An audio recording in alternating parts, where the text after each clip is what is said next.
Alright, what's going on, guys? I'm doing a follow-up to this post that I made. Um, Got a decent amount of discussion in it. A lot of people reaching out to me, kind of asking questions about just their draft and whatnot. So I figured I'd kind of make a analysis of the draft that I just did in my league.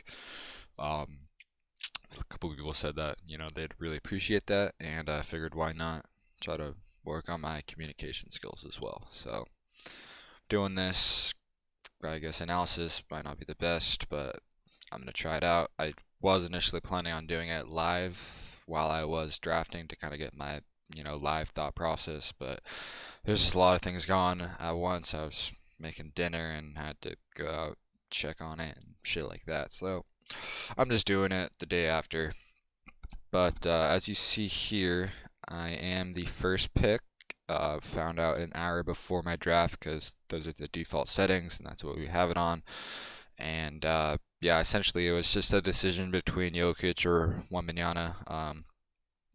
I wasn't really expecting to get the first pick because I guess I literally never have in all my years of playing fantasy. So I really hadn't done any mock drafts with the first pick, so that was kind of unfortunate.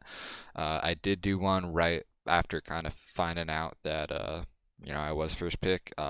Although I was second pick in this mock draft just because the first pick was taken, but yields somewhat similar results, and I was, obviously quick to kind of find out that a lot of the players I'd been targeting in my, initial mocks or previous mocks were kind of not feasible to get unless you really want to reach for them. A lot of the people in this post that I made, uh, you know, specifically DeJounte Murray, Kyrie, Curry, even Harden as well, that I think good people to target, but just kind of makes it impossible unless you really want to reach. So, as we see here, I did go Jokic. I obviously understand the argument for Wemby, but with kind of how I was going to pan out my draft a little later on, I figured Jokic would make a little more sense just going, the Iron Man proven time and time again to be super reliable. Obviously, Wembanyama was healthy last season, but that's just one season. Who knows what'll happen? He could very well be the number one, overall. I think he has a very good chance of overtaking Wemby for fantasy points per game. I mean, even Luka had more fantasy points per game than Jokic last year, but it's still Jokic by a mile in terms of total fantasy points. So, yeah, Wemby, Shea, Luka, Giannis. It's kind of the first five that you'd expect, although I'd put Luka above SGA. I'd put Sabonis before AD, but I understand the argument why. Anthony Edwards get picked at 8 here, which I think is terrible. No offense to my boy, but it is his first time playing fantasy basketball. He's just kind of the 10th guy that I got in this league. He is a avid fantasy football player, but as we're seeing here, it's kind of showing his first time. But I mean, I will say, in a lot of my mock drafts, Anthony Edwards gets picked, egregiously early like this because he is egregiously overvalued, and I think a lot of casual players obviously are gonna see that name. He is marketed very, very well. Um, so it's honestly not a big surprise. I kind of assumed honestly someone would probably pick him first round, and I mean if anyone's gonna do it, it'd probably be this guy. But yeah, Halliburton right after, really good value for that. 10th pick, it's Embiid, pairs it up with Tatum, which I like. Going for a guy with the high ceiling. Obviously, Embiid, I think, was literally the leader in fantasy points per game last year, but just the injury plagues him. So, pairs it up with a reliable guy like Tatum. I like that. We got Brunson. Then we have Pascal Siakam, which was also coincidentally picked by this Anthony Edwards guy.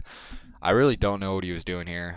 He's not auto drafting, which I respect that, but Pascal Siakam is just taken way too early. Even in his Raptor days, I would say he's more like a late second round player. But I mean, who knows? He started off the season pretty rough last year, and then obviously adjusted to the trade, and I think averaged out around 40 fantasy points. I mean, I could see him since he did kind of level that out. I could maybe see him averaging around like 43, but I don't know. 45 would probably be a stretch. Uh, there's just so many other players that I'd rather draft over him. John Morant, Trey, De'Aaron Fox, KD, Devin Booker, LeBron, Donovan Mitchell. I'd rather draft every one of these players over Pascal. So yeah, as we see, I got Donovan Mitchell at the round two, 10 pick, and I wasn't really expecting him to fall to me. Same with LeBron, he fell way too much. I was really hoping LeBron would fall to me when I saw he was almost available, coming up to my pick. And yeah, Donovan Mitchell averaged around 48.8 fantasy points, something around that last year. And I remember him hovering around like 50. So, I mean, he is just always kind of slept on in fantasy. Even if there's a slight decline, perhaps the minutes per game goes down a little. I think I could confidently rely on at least 46 fantasy points from him. Due to dog, as we can see down here, I pick LaMelo. That's where kind of the logic was coming in with Jokic, because I figured I'd probably be targeting LaMelo in this round two, round three turn if I had the first pick, and I don't know, it feels a lot easier on my mind pair LaMelo up with Jokic rather than Wembanyama. Obviously, the ceiling's higher with Wemby and LaMelo, but I don't know. I feel like Jokic kind of balances out the risk involved with LaMelo. So Tyrese Maxey, I want to pick him that early, but I mean he's valued pretty high. Same with Cat Sengun. Sengun was honestly who I was planning on pairing up with LaMelo, but Donovan Mitchell fell to me. Although, like I said, I would have picked LeBron as well, probably D-Book as well. My mock draft that I did right before, where I had second pick, Trey Young actually fell to me, and I was like, man, if that happens in this draft, then that'd be killer. Because I have high hopes for Trey this year. I've had him the last 2 years, second round pick, and he always does me right. So yeah, sucks I couldn't get him this year. I think Paolo Banchero gets taken a little too early. Same with Chet, even Damian Lillard to a certain extent. But what's really disgusting here is this guy picking up Harden and Kyrie. That's disgustingly good value at that turn. I don't know what this guy was doing picking up like Banchero when you have Harden and Kyrie. So that sucks that he got those players. Like in my post, I was discussing them obviously. So they're players I've been eyeing. Kyrie's grossly underrated at 36. After that, Bam Adebayo, which I think is also too early. Even Jaylen Brown's slightly too early. Cade, that's okay. DeJounte Murray, that's another player, once again, who I was kind of highly intrigued in this post. Another one of those guys that essentially is impossible for me to get with the large swing time. Unless I wanted to go for one of them over Donovan Mitchell or LaMelo Ball. And yeah, I'd rather have Donovan Mitchell and LaMelo Ball, I think, over. I mean, you can make an argument for all of them, really, to be completely honest. It's tight gaps. Kyrie, Harden, DeJounte Murray. Like, I really like all those players, but like I said, I kind of went for that ceiling with LaMelo since I have Jokic, and then, I mean, Donovan Mitchell. Donovan Mitchell's a dog. Come on now. So, as we see here in the end of round four, I snag up Jalen Johnson. And he was ranked 51st on ESPN, so like a slight reach, although, I do think he's obviously undervalued. He averaged around 37.7 fantasy points last year, and I mean, with DeJounte Murray gone, I could easily see him hitting 40s, low 40s, like I said on my post. He's going to feast. It was a reach, but I kind of realized, like you're really going to have to do that in this position. After that, beginning of round five, I take Fred VanVleet, another turn, or another reach, excuse me. And, he's ranked 59th, averaged 43 fantasy points last year. They have him projected for, I think, 36.8 this year, which that dramatic drop off just doesn't make sense to me.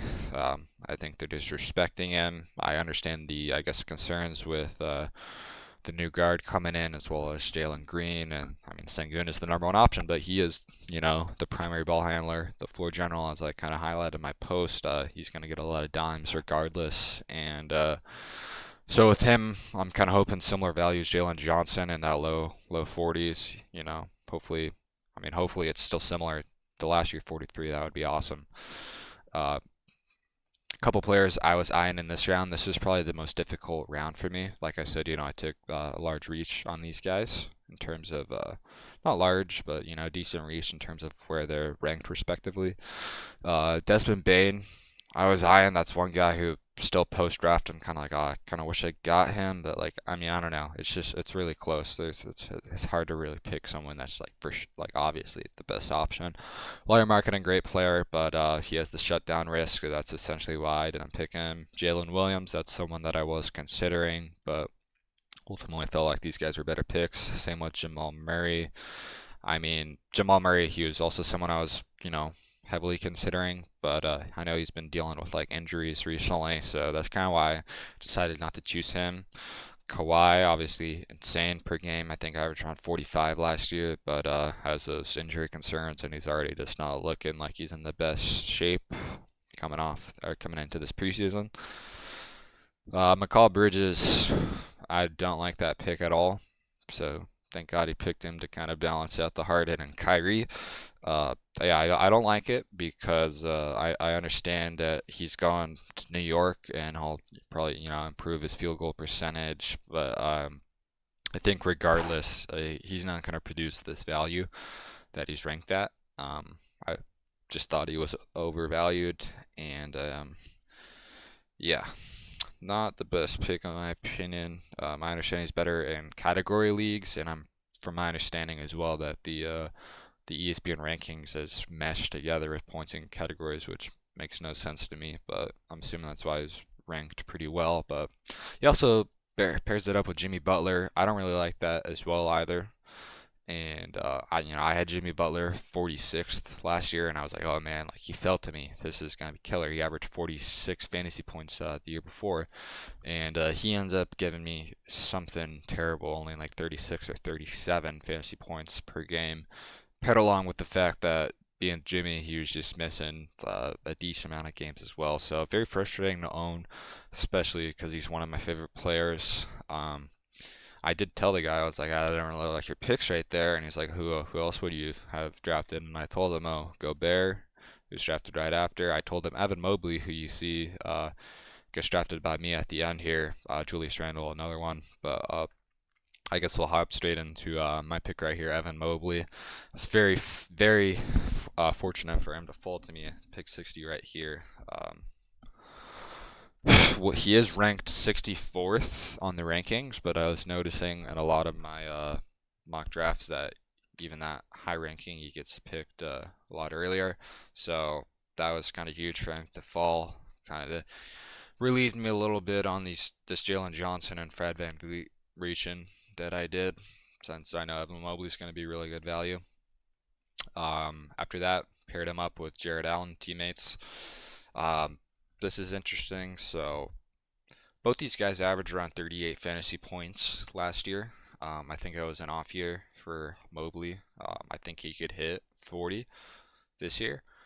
Jared Allen was, a career year for him last year. A large part of that, intuitively, you would think because of Mobley being out for a lot of the season last year. But I remember when Evan Mobley came back briefly from his injury, I was expecting Jared Allen's performance to decrease, and it really didn't. In fact, I think like he was still putting up really fucking good numbers, and I guess from that small anecdotal experience that I have, that's essentially why I paired him up with Jared Allen, who, like I said, averaged 38 last year, something like that, and he's projected this year like 35.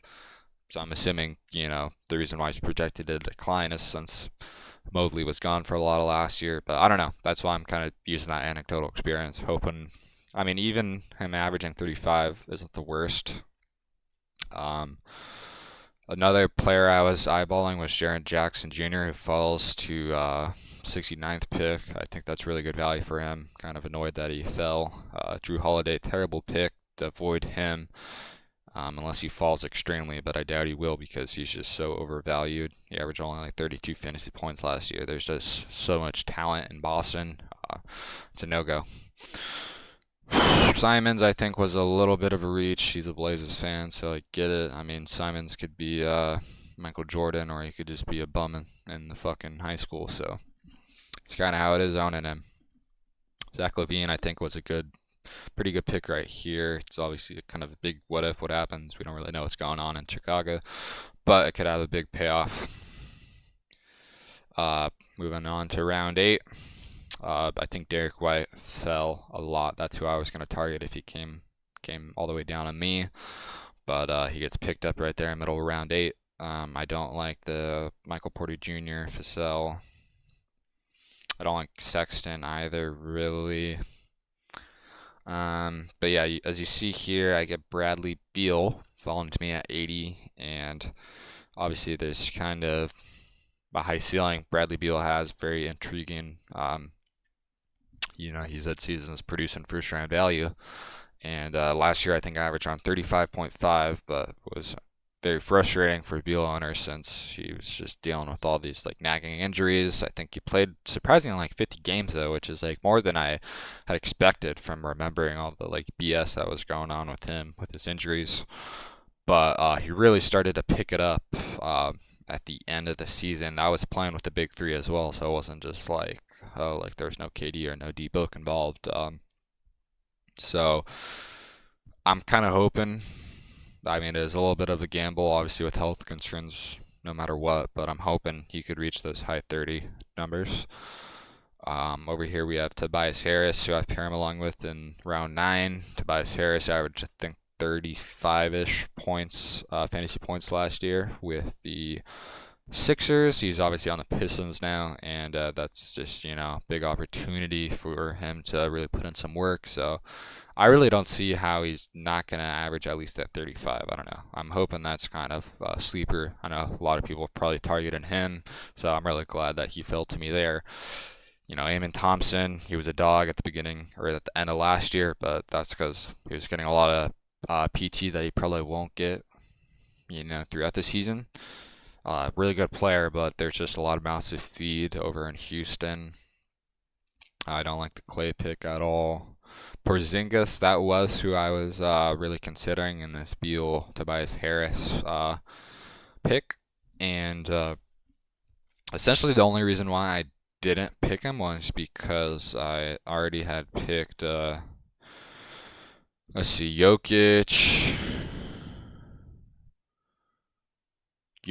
and Jared Allen. So I'd already picked 2 centers, and I didn't really want to get a third center just yet because of the 4 limit for centers, and I kind of like to only have 3 centers at maximum in case there's a guy that I want to pick up to stream, or perhaps he's good enough to keep. And although Porzingis I could put in the IR and he won't technically count, it's just going to be a headache to deal with later on likely, and I don't know, I didn't want to deal with that, and then obviously just naturally the injury concerns he has. I felt like Bradley Beal and Tobias Harris were good enough to pass up on him essentially, but obviously per game, he's a monster, could easily drop 40. But yeah, there's a center that I was kind of targeting later, who you'll see eventually, that I figured would probably produce better value regardless, and that's essentially why I didn't pick him, but a great pick right there. Moving on to round 10. I don't like the Jackis Jr., how do you say his name? I don't know, I mean, if he gets the PT, it could pay off. I'm assuming he's just going to be pretty volatile. Denny, I like that pick. Kaminga, that's who I was going to pick if he fell to me right there. Unfortunately, he does not. So right here is where I had some decisions to make. You'll see I did pick Ayton. That was that center I was kind of talking about swinging back to me, because he's ranked in the 120s, which is ridiculous since he averaged around 36 fantasy points last year. I get that they have the center that they just drafted, but I don't know. I think it's too good to pass up on around this value. See, I paired it up with Tyus Jones, who feasted last year with the Wizards, and I'm kind of hoping he can produce similar numbers with the Suns. Obviously, he's not, scoring's not going to be his forte, but I think he could get a lot of assists. Players that I was also considering, like I said, Kaminga. I would have picked him if he dropped to me, but let's see, who we got here? Jordan Poole, that's who it was. Obviously, he could completely shit the bed, or he could pay off a lot, to say the least. We've seen as like flashes, but he almost fell to me, as you see right here. But he gets picked right before, so that sucks. As I was getting my hopes up, I'm like, oh, I might get to get Poole as well, but fortunately, it does not happen. So yeah, Tyus Jones, DeAndre Ayton should give me, I'm hoping, from mid 30s, mid to low 30s. Um, and then all the way back to here, pick up Dyson Daniels. This is, flyer territory. He's obviously going to have ample opportunity over in Atlanta. He's pretty adamant that he's in the starting lineup and should get a lot of minutes, but I mean, he's not the best player regardless, but I mean, because I feel like I remember streaming him last year, and last year with I believe he was on the Pelicans, if I'm not mistaken, and he was getting a decent amount of PT, and he was still pretty volatile, but as a young guy, we'll see what happens. Last pick, I get Jalen Smith, and this is just another flyer going for the Bulls. I kind of got influenced by the Lockdown Fantasy, blanking on his name, Australian bloke. Fuck me, I don't know. I can't think of his name right now. But I watch him because why not get some resources in ya? But he essentially was saying how Jalen Smith went to the Bulls because he believed he could start, and he was talking about how Vucevic wouldn't be starting or something like that. But I don't know. I'm watching the preseason games. I watched them after drafting, and Vucevic is starting those. So, um, yeah, I'm not really sure if it's going to be something that maybe happens later down the season if Vucevic gets traded, mid-season. I was kind of doing some other research, and people are essentially saying Vucevic is staying to the Bulls this year. So I don't know. We'll see. I'm thinking of dropping him for some other players like Zach Edey. He didn't get picked. That's kind of the main guy on my end right now. Feel like, fuck it, why not? He could pay off a lot. And that's pretty much it. I guess I'll go to my team right here. So you have Jokic, Donovan Mitchell, LaMelo, Jalen Johnson, Fred VanVleet, Evan Mobley, Jared Allen, Bradley Beal, Tobias Harris, Tyus Jones, Ayton, Dyson Daniels, Jalen Smith. Pretty solid squad overall, I'd say. I've definitely done some mocks that I'd be a lot more confident in. Like I said, ideally I probably would have wanted the fourth or the third pick. I don't know, but I feel like I did what I could do in the situation I was in. I've never owned Jokic before, so it's just gonna be nice having him. I may mention in the early beginning of the video, but yeah, I did have 1B the later half of last season, so that's I guess also probably part of the reason why I chose Jokic, just kind of biased since I have owned Wemby before, which might sound stupid, I guess, since I know his potential. Obviously, I had him dropping those numbers for me, but uh, I could say I've owned Wemby before at least. So I don't know. Like I said, it's you really can't go wrong with Jokic. So it's not like he's gonna be a fucking Christian McCaffrey and just fucking end up being out and a fucking waste of a first pick. So I hope you guys enjoyed. This is my first time doing this.